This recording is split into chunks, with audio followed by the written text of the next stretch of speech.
Hello, my name is Renée Rossouw.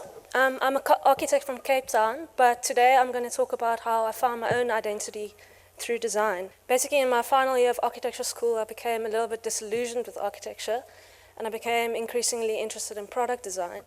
And I saw an ad on Facebook of this school in Spain that has done workshops with Camper and Muji. So just for the fun of it, I submitted my portfolio, and I basically forgot about it because I've done it before. And then I got an email that said I was one of the 13 students selected to go to the European Design Labs in Madrid. And I started in January with very broken Spanish, but I heard that Jaime Ayon was directing the year, which was very exciting. Basically, the first thing they asked us to do was to bring 20 things that we really loved to school. And I didn't have a lot of things because I only had one bag, but I did have my best things, like my geometric bangles, a picture of Bruce Mile because I admire him, some rings, a Liam Mooney shopping bag, some empty sketchbooks. Then the next thing they asked us to do was to make 20 things that we really like. I basically made a little city of paper with buildings and clouds, and then each one explains something I like, and I'm going to show you the short stop motion that I made.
Thanks.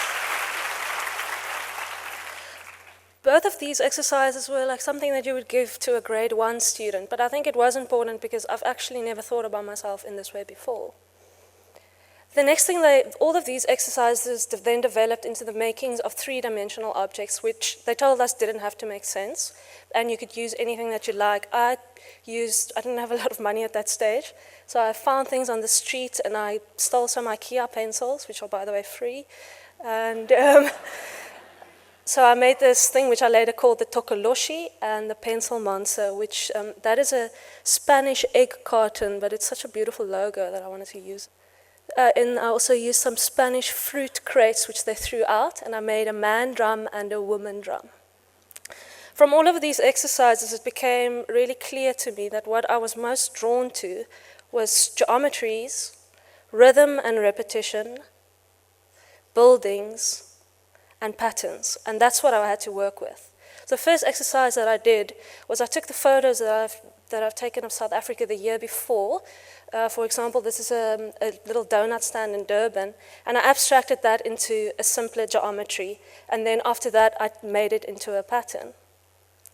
And I did the same with little houses that I did in Soweto, which then later became a shoe, which you can see on the right there. One of the cool things about the European Design Labs is that they take the students to the design fairs across Europe. So with this new knowledge that I'm obsessed with geometries, every day with a map in my hand, I started abstracting my experience of the city. And then afterwards, I would compile it into an abstract map. This is Milan. So I did the same for Madrid, and I did the same for Stockholm.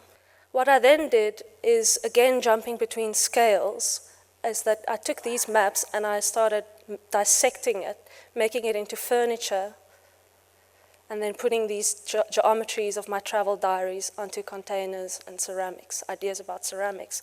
It was this sketch that Jaime Jons told me that he thinks I should go to Bossa Ceramics in the north of Italy to go paint my travel diaries. At this stage, I also became really interested in ceramics and started focusing on that, and also the relationships that ceramic pieces have with each other, so that there's this kind of pattern dialogue, and I started playing with compositions and the ideas behind it. This was my first set that I made. Those two, the one in the middle on the left and the one at the bottom, that's actually the same piece.